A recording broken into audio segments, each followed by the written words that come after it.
நவரச கலைக்கூடத்தின் தயாரிப்பில் இருவர் பிளஸ்ஸோ ராய்ஸ்டன், கவி தினேஷ்குமார் ஆகியோரின் இயக்கத்தில் விரைவில் வெளியாகவிருக்கிற நெஞ்சு பொறுக்குவில்லையே என்னும் இந்த திரைப்படத்தின்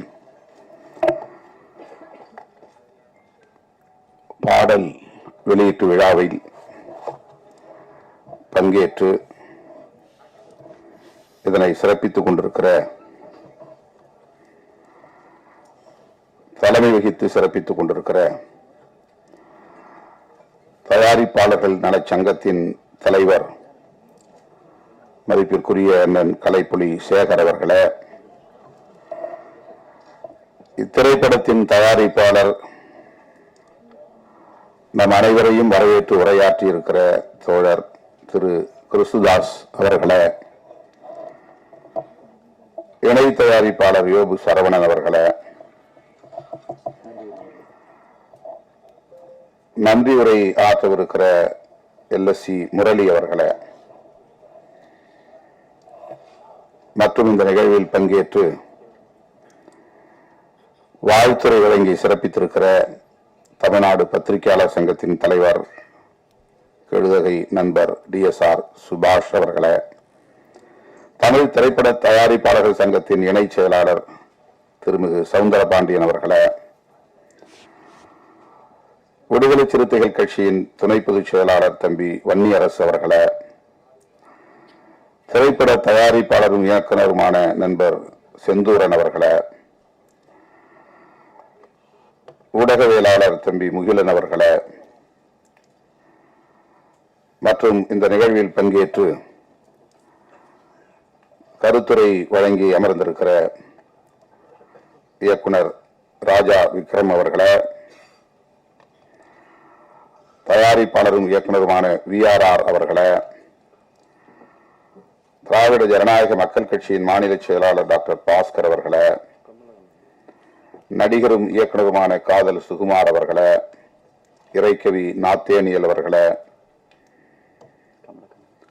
திரு கமலக்கண்ணன் அவர்களே, திரைப்பட தயாரிப்பாளர் சங்கத்தின் செயற்குழு உறுப்பினர் கமலக்கண்ணன் அவர்களே, மற்றும் திரைப்படத்துறையை சார்ந்த பல்வேறு துறைகளில் பணியாற்றிக் கொண்டிருக்கிற ஆளுமைகளே, தமிழ் சொந்தங்களே, உங்கள் அனைவருக்கும் என்னுடைய பணிவார்ந்த வணக்கத்தை தெரிவித்துக் கொள்கிறேன். இந்த வாய்ப்பை எனக்கு வழங்கிய தயாரிப்பாளருக்கும் இயக்குனர் இருவருக்கும் முதலில் என்னுடைய நெஞ்சார்ந்த நன்றியை உரித்தாக்குகிறேன். நேர நெருக்கடிதான். 12 மணிக்கு இன்னொரு நிகழ்வில் நான் பங்கேற்க ஒப்புதல் அளித்திருக்கிறேன். விரைந்து செல்ல வேண்டும் என்கிற ஒரு பதற்றத்தில் உங்கள் முன்னால் நிற்கிறேன். நெஞ்சு பொறுக்கவில்லையே என்னும் இந்த தலைப்பே திரைப்பட தயாரிப்பாளருக்கும் இயக்குநர்களுக்கும் எத்தகைய சமூக பொறுப்புணர்வு இருக்கிறது என்பதை நமக்கு உணர்த்துகிறது. இந்த தலைப்பை தேர்வு செய்ததில் இருந்தே அவர்கள் சமூக பொறுப்புள்ளவர்கள் என்பதை நம்மால் உணர முடிகிறது. மகாகவி பாரதி எவ்வளவோ பாடல்களை பாடியிருக்கிறார். தேசிய உணர்ச்சிகளை தூண்டியிருக்கிறார். இன்னும் அவருடைய பாடல்கள் உயிர்ப்போடு இருக்கின்றன. அவற்றில் மிகவும் உயிர்ப்பான வரிகளில் ஒன்று, நெஞ்சு பொறுக்குவதில்லையே இந்த நிலைகெட்ட மாந்தரை நினைத்தாலே என்கிற இந்த சொற்றொடர்கள். இது மிகவும் புகழ்பெற்ற சொற்றொடர். இலக்கிய தளத்தில் மட்டுமல்ல, சமூக தளத்தில், அரசியல் தளத்தில் அனைவரும் அறிந்த ஒரு சொற்றொடர். நிலைகெட்ட மாந்தர் என்று அவர் குறிப்பிடுகிறார் பாரதியார். ஆங்கிலத்தில் ஒரு ஸ்டெடி இல்லாதவன் சொல்லுவான். நம்ம எதுலையும் ஸ்டெடியா இருக்க மாட்டான். ஒரு பிடிப்பு இருக்காது, ஒரு உறுதிப்பாடு இருக்காது, ஒரு நிலையான மனநிலை கொண்டவன் இல்லை அப்படின்னு சொல்லுவோம். யாராவது ஒன்று சொன்னா உடனே அவன் மாறி போயிடுவான் மனசு. நாம ஒன்று சொன்னோம்னா அதுக்கு தகுந்த மாதிரி அதுக்கு ஈல்டாயிடுவான். அப்படிப்பட்ட மனிதர்களைத்தான் நிலைகெட்ட மாந்தர் என்று பாரதி சொல்லுகிறார். ஒரு முடிவெடுத்தால் அதில் உறுதியாக இருக்க வேண்டும். ஒரு கொள்கையை ஏற்றுக்கொண்டால் அதில் உறுதியாக இருக்க வேண்டும். ஒவ்வொருவரும் ஒவ்வொரு கருத்தை சொல்லுகிற போது அதற்கேற்ப மாறிவிடக் கூடாது. நம்முடைய நிலைப்பாட்டில் நாம் நம்பிக்கை கொள்ள வேண்டும்.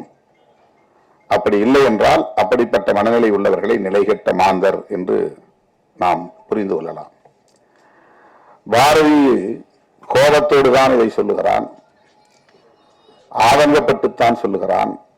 மானுட உளவியல் இப்படிப்பட்டதாக இருக்கிறதே என்ற வேதனையை வெளிப்படுத்துகிறான். எல்லா தளங்களிலும் இது பொருந்தும். வெறும் சமூக தளத்தில் மட்டுமல்ல, மனித இயல்பாக இது இருக்கிறது. தமிழர்களுக்கு மட்டுமல்ல, உலகம் முழுவதும் இருக்கிறது. அதனால்தான் பல்வேறு பிரச்சனைகளை நாம் எதிர்கொள்ள நேரிடுகிறது. அப்படி மகாகவி எந்த பொருளில் ஆதங்கப்பட்டானோ, தன்னுடைய வேதனையை வெளிப்படுத்தக்கூடிய இந்த வரிகளை பதிவு செய்தானோ, அதை உள்வாங்கிக் கொண்டு அதே உணர்வோடு அதே ஆதங்கத்தை வெளிப்படுத்தக்கூடிய வகையில் சமூக பொறுப்புணர்வோடு இயக்குநர்களும் சரி தயாரிப்பாளரும் சரி ஒன்றாக கூட்டு சேர்ந்து இதை உருவாக்கி இருக்கிறார்கள். இயக்குனர் பேசும்போதும் தயாரிப்பாளர் பேசும்போதும் ஒன்றை சொன்னார்கள், எங்களுக்கு எந்த வணிக நோக்கமும் இல்லை. ஒரு படம் எடுத்தாலும் அது சமூகத்திற்கு நலம் பயக்கக்கூடியதாக இருக்க வேண்டும். அது கிறிஸ்துதாஸ் அவர்களின் ஒப்புதல் வாக்கு மூலம். அதே போல இங்கே ராய்ஸ்டன் பேசுகிற போது சொன்னார், அடுத்த வாய்ப்பு எனக்கு கிடைக்கிறதோ கிடைக்கவில்லையோ, ஒரு படம் நாங்கள் எடுத்தாலும் அந்த படம் ஒரு சோசியல் மெசேஜ் கன்வே பண்ணக்கூடியதாக இருக்க வேண்டும், சமூகத்திற்கான ஒரு செய்தியை சொல்லக்கூடியதாக இருக்க வேண்டும், அதுதான் எங்களுடைய நோக்கம் என்று அவர் இங்கே தன்னுடைய உணர்வுகளை வெளிப்படுத்தினார். ஆக இந்த படத்தை தயாரித்திருக்கக்கூடிய அனைவருமே, உருவாக்கி இருக்கக்கூடிய அனைவருமே, இதில் ஈடுபட்டு பணியாற்றி இருக்கக்கூடிய அனைவருக்குமே இந்த சமூகத்தில் ஒரு முற்போக்கான மாற்றம் நிகழ வேண்டும், நல்ல மாற்றம் நிகழ வேண்டும் என்கிற ஒரு கவலை இருப்பது வெளிப்படுகிறது. இளம் தலைமுறையினருக்கு இப்படிப்பட்ட ஒரு பொறுப்புணர்வு இருப்பது நமக்கு நம்பிக்கையை தருகிறது. அதற்காக முதலில் உங்களை நான் பாராட்டுகிறேன். உங்கள் உணர்வுகளையும் உங்களுடைய பொறுப்புணர்வுகளையும் உங்களுடைய பார்வையையும் நான் பாராட்டுகிறேன். லவ் என்பது உலகம் முழுவதும் திரைப்படங்களுக்கான ஒரு கருப்பொருள்.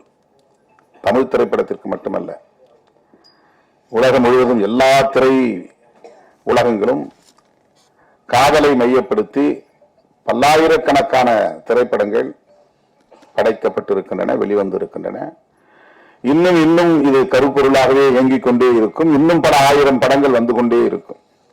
அவ்வளவு பெரிய ரிசோர்ஸ் லவ் என்பது. அதை ஒவ்வொரு கோணத்தில் ஒவ்வொருவரும் பார்க்க முடியும். அதற்கு ஒரு மல்டி டைமென்ஷன் இருக்கிறது. காலத்திற்கேற்ப அதை வெவ்வேறு கோணங்களில் நாம் பார்க்க முடியும், மக்களிடத்தில் அதை காட்ட முடியும். இவர்கள் அந்த காதலை வணிக பொருளாக பார்க்காமல் சமூக மாற்றத்திற்கு பயன்படுத்தக்கூடிய ஒரு கருவியாக, ஒரு உந்து சக்தியாக பயன்படுத்த வேண்டும். சமூகத்தில் இருக்கிற யதார்த்த நிலைதான். அதை எப்படி முற்போக்கு பார்வையோடு பொருத்தி மக்களிடத்திலே வெளிப்படுத்துவது, காட்டுவது என்கிற அந்த முயற்சியில் ஈடுபட்டு இருக்கிறார்கள். காதல் மனிதன் தோன்றிய காலத்தில் இருந்து இருக்கிறது. மனித குலத்துக்கு மட்டுமல்ல, எல்லா உயிரினங்களிடமும் இருக்கிற ஒரு உணர்வு. அது ஒரு எமோஷன், அது ஒரு சென்டிமெண்ட், அது ஒரு இயல்பான பண்பு. அது வலிந்து யாராலும் உருவாக்க முடியாது. காய் எப்படி கனிகிறது, அது ஒரு இயல்பான பண்பு, அதுதான் இயங்கியல். அதை போல காதல் என்பதும் ஒரு இயங்கியல் பண்பு, அது ஒரு டயலெக்டிக் கேரக்டர். அது யாரும் ஆர்டிபிஷியலா உருவாக்க முடியாது. ஒருத்தர் நல்லா நீட்டா ட்ரெஸ் பண்ணிட்டானாக்கா அவன் உடனே காதலிக்கப்படுவான்னு அர்த்தம் கிடையாது. ஒரு பெண் நல்ல அழகா தன்னை தோற்றப்படுத்திக் கொள்கிறாள் என்பதனால் அவளை எல்லோரும் காதலிப்பார்கள் என்று பொருள் அல்ல. தோற்றம் அதிலே முக்கியமானதல்ல. காதல் என்பது மிகவும் ஆழமான ஒரு உணர்வு, நுட்பமான ஒரு உணர்வு. அது ஒரு இயங்கியல் பண்பு. ஆனால் அது எத்தகைய பிரச்சனைகளை சமூகத்தில் ஏற்படுத்துகிறது, எத்தகைய தாக்கத்தை ஏற்படுத்துகிறது? காதலிக்கிற போது என்ன பிரச்சனைகள், காதலித்த பிறகு திருமணம் நடந்த பிறகு என்னென்ன பிரச்சனைகள், இவை எதன் பின்னணியில் நிகழ்கின்றன? இவற்றை நம்மால் தொகுத்து பார்க்க முடியாது. நாம் பிரச்சனைகளுக்குள்ளேயே ஓடிக்கொண்டிருப்போம். கலைஞர்களால் தான், படைப்பாளர்களால் தான் வெளியிலிருந்து அதை நுட்பமாக கவனித்து அதை எந்த கோணத்தில் மக்களிடத்திலே உருவகப்படுத்தி காட்ட முடியும் என்கிற ஆற்றல் உண்டு. அப்படித்தான் இன்றைக்கு இயக்குனர்கள் இதை போஸ்ட் மேரேஜ் என்கிற அடிப்படையிலே காதலுக்கு பிறகு, திருமணத்திற்கு பிறகு அவர்கள் எதிர்கொள்ளக்கூடிய ஒரு சமூக பிரச்சனையை மையப்படுத்தி எல்லோரும் ஏற்கனவே பேசியிருக்கிறார்கள் என்றாலும் கூட ஆணவ கொலைகள் குறித்து நாங்கள் ஒரு புதிய கோணத்தில் இதை மக்களுக்கு சொல்ல விரும்புகிறோம். அதுதான் இந்த படம் என்று குறிப்பிட்டிருக்கிறார்கள். படம் பார்த்த பிறகுதான் நமக்கு தெரியும். இது ஆணவ கொலை என்று நாம் சொல்லுகிறோம். ஆங்கிலத்தில் ஹானர் கில்லிங் என்று சொல்லுகிறார்கள். ஹானர் என்பது கௌரவம் என்று தமிழ்படுத்துகிறோம். அதனால் கௌரவ கொலைகள் என்று நீண்ட காலம் சொல்லப்பட்டு வந்தது. இதில் என்ன கௌரவம் இருக்கிறது? நான் முதலில் இதை பற்றி எழுதுகிற போது இதை வரட்டு கௌரவ கொலைகள் என்று எழுதினேன். இது கௌரவ கொலைகள் இல்லை, வரட்டு கௌரவ கொலைகள், அப்படிதான் நான் எழுதிக்கிட்டு இருந்தேன். இந்த ஃபால்ஸ் பிரஸ்டீஜ், இது வரட்டுத்தனமான ஒரு கௌரவம். நான் பெற்ற பிள்ளையை விட 10 மாதம் சுமந்து ஈன்றெடுத்து பாலூட்டி தாளாட்டி சீராட்டி வளர்த்த பிள்ளையை சாதிக்காக, சமூகத்திற்காக அவன் என்ன நினைப்பானோ, இவன் என்ன நினைப்பானோ, ஊர் என்ன சொல்லுமோ என்று உருவாக்கி வைத்திருக்கிற ஒரு ஈகோ பெற்ற பிள்ளையை கூட கொடூரமாக படுகொலை செய்யக்கூடிய அளவுக்கு உந்தி தள்ளுகிறது. அந்த கௌரவம் எப்படி சரியான கௌரவமாக இருக்க முடியும்? எனவே அது ஃபால்ஸ் பிரஸ்டீஜ். அது ஒரு வரட்டு கௌரவம். வரட்டு கௌரவத்திற்காக பெற்ற பிள்ளைகளை கூட படுகொலை செய்கிறார்களே என்கிற ஒரு வழி நமக்கு இருக்கிறது. அதை ஆணவ கொலை என்று இப்போது அழைக்கிறோம். விடுதலை சிறுத்தைகளின் பொதுச் செயலாளர் ரவிக்குமார் இந்த சொல்லாடலை முதலில் பயன்படுத்தினார். இன்றைக்கு எல்லோரும் நாம் பயன்படுத்துகிறோம். ஆணவ கொலை. கொலை பல வகை இருக்கிறது. மெர்சி கில்லிங் இருக்கிறது, கருணை கொலை இருக்கிறது. 100 வயசு ஆகி போச்சு, ஆனா சாக மாட்டேங்கிறார். அவரால் எழுந்திருக்க முடியல, படுக்கையே மலைஜலம் கழிக்கிறார், சுத்தம் செய்ய முடியல, உணவும் சரியா உள்வாங்கல, ஆனா உயிர் கிடக்கு. அந்த காலத்துல இந்த மாதிரி இருக்கிறவங்கள முதுமக்கள் தாழின்னு ஒண்ணு கண்டுபிடிச்சு, ஏன்னா அவங்க சாகு 90 வயசு ஆச்சு, 100 வயசு ஆச்சு, ஒண்ணுமே பண்ண முடியல, அவங்கள வச்சு பராமரிக்க முடியல. சில பேர் அதை விட ரொம்ப இளம் வயதிலே கூட அவங்கள மெயின்டைன் பண்ண முடியாது, ஏன்னா மனநலம் பாதிக்கப்பட்டிருப்பாங்க. அவங்களுக்கு ரொம்ப டிஃபரெண்ட்லி ஏபிள்டா இருப்பாங்க, மெயின்டைன் பண்ண முடியாது, பராமரிக்க முடியாது. அதை மெர்சி கில்லிங் அப்படின்னு சொல்றாங்க, கருணை கொலை. இது ஆனர் கில்லிங். மெர்சி கில்லிங் என்பது இன்றைக்கு உலகம் முழுவதும் இருக்கிறது. ஆனர் கில்லிங் என்பது உலகம் முழுவதும் இருக்கிறதா என்றால், முற்போக்கு சிந்தனைகள் வளர்ந்து சமூகத்தில் ஆண் பெண் இருவரும் சமம் என்கிற ஜெண்டர் ஈக்குவாலிட்டி வளர்ந்திருக்கிற சமூகத்தில் இது கிடையாது. ஜெண்டர் ஈக்குவாலிட்டி உள்ள சமூகத்தில் இது கிடையாது. 2 பேரும் படிக்கிறோம், 2 பேரும் வேலைக்கு போறோம், 2 பேரும் சம்பாதிக்கிறோம் என்று எந்த சமூகத்தில் ஆண் பெண் பாகுபாடு இல்லாமல் இருக்கிறதோ அந்த பாகுபாடு இல்லாத சமூகத்தில் ஆனர் கில்லிங் கிடையாது. இங்க இன்ஃபான்டிசைடு இருக்கு, சிசு கொலை. கருவறையிலேயே கொலை செய்யக்கூடிய நிலை இருக்கு. வயிற்றுல இருக்கும்போது அபார்ஷன் பண்ற நிலை இருக்கு, பெண் குழந்தையா இருந்தா. பெண் குழந்தைகளை வயிற்றுல இருக்கும் போதே கண்டுபிடிச்சு கொண்டுறாங்க. பிறந்த உடனேயே கள்ளிப்பால் ஊற்றி படுகொலை செஞ்சிடறாங்க. சிசு கொலை.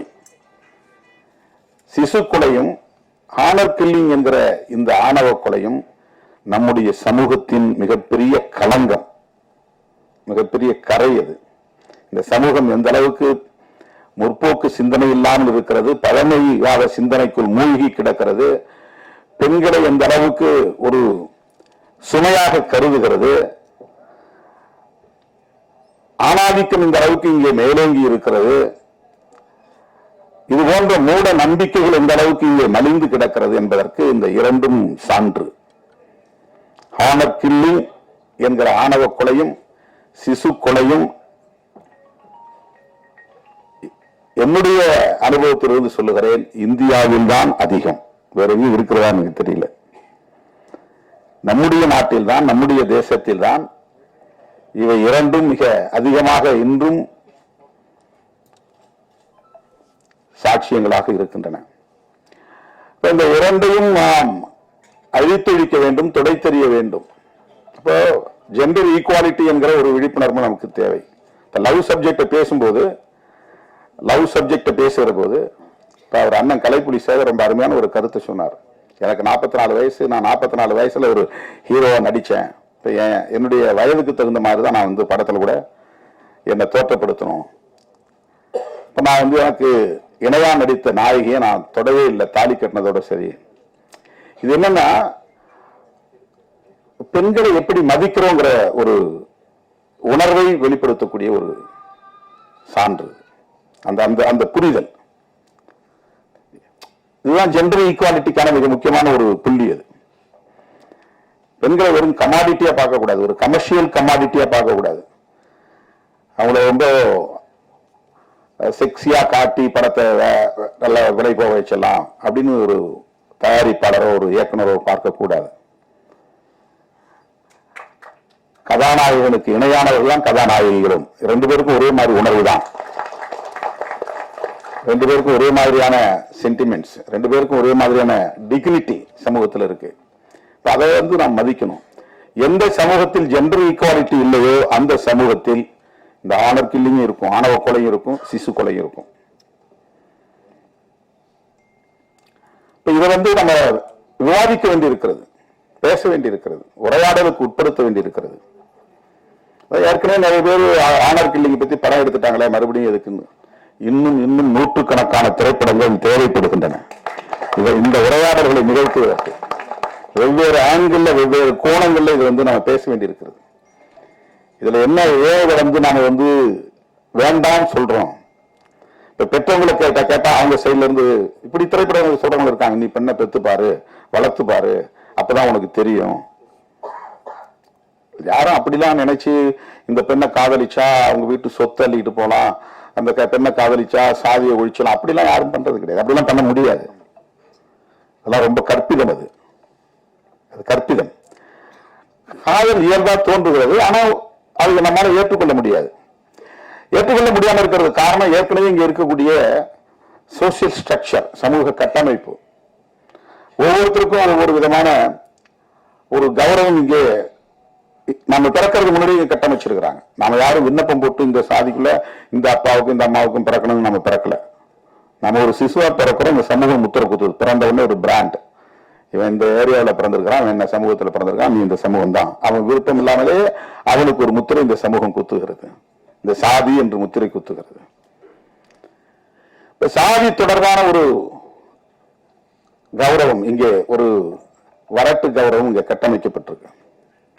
அது உடையாம இதெல்லாம் தடுக்க முடியாது. அவங்களுக்கு ஒரு சோசியல் இன்செக்யூரிட்டி இருக்கு. அவங்க என்ன நினைக்கிறாங்க, வேலைக்கு போறதாலும் குறைச்சி பழைக்கக்கூடியவங்களா இருந்தாலும் பக்கத்துல இருக்கிறவங்க அக்கத்துல இருக்கிறவங்க நம்ம குடும்பத்தை கேவலமா பேசுவாங்களே அப்படின்னு அவங்க ஃபீல் பண்றாங்க. அவங்க ஏன் பெத்த பிள்ளையை கொல்ல வேண்டிய தேவை இருக்கு, ஏன் தேடிட்டு போய் கூலிப்படை வச்சு கொலை செய்யறாங்க? அவங்க மத்தியில உருவாக்கி வைத்திருக்கிற ஒரு பிரம்மை, சாதி தொடர்பான, சமூகம் தொடர்பான, குடும்பம் தொடர்பாக இந்த சமூகம் ஏற்கனவே ஒன்றை உருவாக்கி வைத்திருக்கிறது, கட்டமைத்து வைத்திருக்கிறது. அது அவங்களுக்கு ஒரு இன்செக்யூர் ஃபீலிங், ஒரு பாதுகாப்பற்ற உணர்வை தருகிறது. இது என்னுடைய கௌரவ பிரச்சனை, இந்த சாதிக்காரனோட என் பிள்ளை ஓடிட்டா. ஒரே சமூகத்துக்குள்ள காதலிச்சு ஓடினா கூட அதை கௌரவ குறைவா நினைப்பாங்க. ஒரே சமூகத்துக்குள்ள, சாதி மட்டும் கிடையாது, ஒரே சமூகத்துக்குள்ள ஒரே சாதிக்குள்ள ஒரே தெருவுக்குள்ளே காதலிச்சு ஓடினா அவனை இழுத்துட்டு ஓடிட்டாத. அப்ப கூட அவன் இழுத்துட்டு ஓடிட்டாங்க யாரும் சொல்ல மாட்டாங்க. சமூகத்தை யதார்த்தமா இருக்கிறது பெண்களா இதுவா பேசுவாங்க, அவனை இழுத்துட்டு ஓடிட்டாத.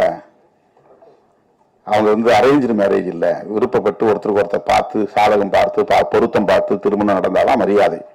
சாதகம் பார்க்காம பொருத்தம் பார்க்காம ஒருத்தருக்கு ஒருத்தர் குடும்பத்தை போய் விசாரிக்காம பையனும் பொண்ணும் முடிவு பண்ணிட்டாக்க அவ்வளவு பையன் பெண் மேலதான் விடும்.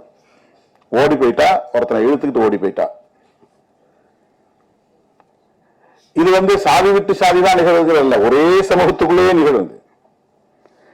எனவே இது எதனால் நிகழ்கிறது? இந்த சமூகம் நமக்கு ஒரு ஏற்கனவே ஒரு பிரமையை இங்கே கட்டமைத்திருக்கிறது. இதுதான் உன்னுடைய சமூக கௌரவம், சாதி கௌரவம், உன் குடும்ப கௌரவம் என்ற ஒரு நிலையை இங்கே ஏற்படுத்திருக்கு. அந்த மேல் கட்டுமானம் இருக்கு பாருங்க, அந்த சூப்பர்ஃபிஷியல் ஸ்ட்ரக்சர், அந்த மேல் கட்டுமானம் இருக்கு பாருங்க. இது ஒரு மேல் கட்டுமானம் தான், இந்த மாதிரி ஒரு பிரமையை உருவாக்கி வைத்திருப்பது.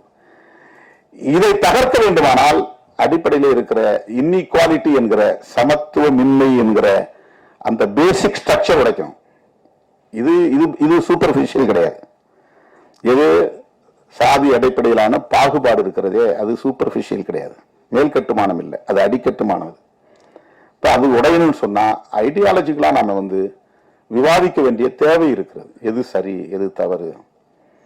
அப்படிப்பட்ட உரையாடல்களுக்கான ஒரு வாய்ப்பாகத்தான் இந்த திரைப்படங்களை நாம் பார்க்கிறோம். அந்த விஷன் இருக்கிற இயக்குநர்களால் தான் அதை படைக்க முடியும். ஒரு ரேடிக்கல் திங்கிங் இருக்கணும், ரேடிக்கல் தாட்ஸ் இருக்கணும், ஒரு முற்போக்கான சிந்தனை என்று இருக்கணும். ராய்ஸ்டன் பேசியதிலிருந்தும் கிறிஸ்தாஸ் பேசியதிலிருந்தும் அவர்கள் நல்ல முற்போக்கான சிந்தனையாளர்கள் என்பதை நம்மால் புரிந்து கொள்ள முடிகிறது. இதெல்லாம் பாருங்க, மதம் கடந்து ஒருத்தர் ரகுமான் ஒளிப்பதிவாளர் முஸ்லீம், தயாரிப்பாளர் கிறிஸ்தாஸ், தினேஷ் கவி தினேஷ், ஒரு அடையாளத்துக்கு சொல்றேன். ஆனா அவங்கள்ட்ட அது கிடையாது. இப்ப நம்ம சொன்னாதான் அது புரியும். அவங்க அப்படி பார்த்து சேர்ந்துக்க மாட்டாங்க. இதெல்லாம் எதனால முடிகிறது? நம்மகிட்ட ஒரு நல்ல சிந்தனை, ஒரு போக்கான சிந்தனை, சமத்துவ சிந்தனை, ஜனநாயக சிந்தனை இருப்பதனால்தான் இணைந்து செயல்பட முடிகிறது. திரைப்படங்கிறது பல ஆளுமை உள்ளவர்கள், பல திறமை உள்ளவர்கள் ஒன்று சேர்ந்து உருவாக்கக்கூடிய ஒன்று. அதுல தயாரிப்பாளர்கள் படக்கூடிய தொல்லையை பற்றி சவுந்தரபாண்டியன் அவர்கள் சொல்லிக் கொண்டிருந்தார், அண்ணன் கலைப்புலி சேகர் அவரும் சொல்லிக் கொண்டிருந்தார். மற்றவர்கள்லாம் அவங்களுக்கான சம்பளத்தை வாங்கிக்கிட்டு தான் வேலையை செய்யறாங்க. நாங்க மொத்தத்தையும் போட்டுட்டு காத்துட்டு உட்கார்ந்துருக்கணும். அது டிஸ்ட்ரிபியூஷனுக்கு பிறகு எங்களுக்கு கிடைச்சாலும் உண்டு, கிடைக்கலாம் உண்டு, நஷ்டம் ஏற்பட்டாலும் அந்த நஷ்டத்தை ஏற்றுக்கிறது யாரும் தயார் இல்லை. இசையமைப்பாளர்னா அவருக்கு என்ன தொகை கொடுத்துட்றோம், டைரக்டர்னா அவருக்கு என்ன தொகையை கொடுத்துட்றோம், ஹீரோ என்னவோ அவருக்கு கொடுத்துறோம், ஹீரோயினுக்கு எவ்வளவோ கொடுத்துறோம், எல்லாத்துக்கும் போயிருது. அதுக்கப்புறம் தான் வேலைக்கே வராங்க, ஃபீல்டுக்கே வராங்க. ஆனா படம் வெளியாகி சென்சாருக்கு போய் ரிலீஸ் ஆகி அது டிஸ்ட்ரிபியூட்டர் வாங்கி அவங்களுக்கும் தயாரிப்பாளருக்கும் அதுக்கு பிறகுதான். இப்ப இந்த பிரச்சனையை யார் பேசுறது அப்படின்னு கேட்டாரு. அதுதான் நாங்க இருக்கோம். எங்களுக்கு நீங்க சொல்லணும், எங்களுக்கு தெரியாது. டிஎஸ்ஆர் சுபாஷ் சொன்ன மாதிரி இந்த பிரச்சனைகள் எல்லாம் அவர் ரொம்ப அருமையா சொன்னார். திருவள்ளூர் படத்தை பேட்டர்ன் ரைட் பண்ற மாதிரி பண்ணணும். நிறைய விஷயங்கள் இன்னும் பேசப்பட வேண்டிய, உரையாடலுக்கு உட்படுத்த வேண்டிய பிரச்சனைகள் நிறைய இருக்கிறது. திரைத்துறையில பிற்போக்குவாதிகளின் கை ஓங்கிவிடக் கூடாது, சனாதன சக்திகளின் கைகள் ஓங்கிவிடக் கூடாது. முற்போக்கான சிந்தனையாளர்கள் வேடிக்கை பார்க்கக்கூடியவர்களாக இருக்கக்கூடாது. என்ன கூட சில பேர் கேட்டாங்க, உங்களுக்கு இந்த அரசியலுக்கு பொருத்தமே இல்லை, நீங்க ஒரு அரசியல்வாதி மாதிரி தெரியலையே, நீங்க இதுக்குள்ள போய் சீக்கினீங்க அப்படின்னு. Well wishes. அரசு டிபிக்கல் பொலிட்டிஷியன் எப்படி இருக்கணும் உங்களுக்கு தெரியும். அந்த சிம்டம்ஸ் உங்கள்கிட்ட தெரியலையே. இப்ப நாம வேடிக்கை பார்க்கறதா இருந்தோம்னா வெறும் சாதியவாதிகளும் மதவாதிகளும் மக்களை ஏய்க்கக்கூடிய சக்திகளும் தான் அரசியல்ல எஞ்சுவாங்க. நாம நுழைய வேண்டியிருக்கு. எல்லா இடங்களிலும் நம்ம ஊடுருவ வேண்டி இருக்கிறது. அரசியல் தளமாக இருந்தாலும் கலை உலகமாக இருந்தாலும் எல்லா இடங்களிலும் ஜனநாயக சக்திகளின் கைகள் ஓங்க வேண்டும். முற்போக்கு சிந்தனையாளர்கள் இங்கே இயக்குநர்களாக, தயாரிப்பாளர்களாக, ஒளிப்பதிவாளர்களாக, இசையமைப்பாளர்களாக, கதாநாயகர்களாக, கதாநாயகிகளாக வர வேண்டும். எங்க ஊருக்காரர் தம்பி சுதர்ஷன் திட்டக்குடிக்காரர் முதல் படம் இங்கே இசையமைத்திருக்கிறார் என்று அறிமுகமானார். அவருக்கு என்னுடைய வாழ்த்துக்கள். நான் அந்த வேலை தான் படிச்சிருக்கேன். எங்க ஊர்ல இருந்து ஏற்கனவே இன்னொரு லப்பர் பந்துன்னு ஒரு திரைப்படத்தை ஒரு இயக்குனர் உருவாக்கியிருக்கிறார். அவரும் திட்டக்குடிக்காரர். ரொம்ப மகிழ்ச்சியாக இருக்கிறது. இந்த திரைப்படம் நல்ல சிந்தனை உள்ளவர்களால் உருவாக்கப்பட்டிருப்பதனால் மக்களிடையே மிகப்பெரிய வரவேற்பை பெறும், வெற்றி பெறும் என்று நான் நம்புகிறேன், நெஞ்சார வாழ்த்துகிறேன். இந்த படம் சமூக தளத்திலும் பண்பாட்டு தளத்திலும் அரசியல் தளத்திலும் ஒரு நல்ல தாக்கத்தை ஏற்படுத்தும் என்று நம்பிக்கையோடு வாழ்த்தி வாய்ப்புக்கு நன்றி கூறி முடிக்கிறேன். நன்றி, வணக்கம்.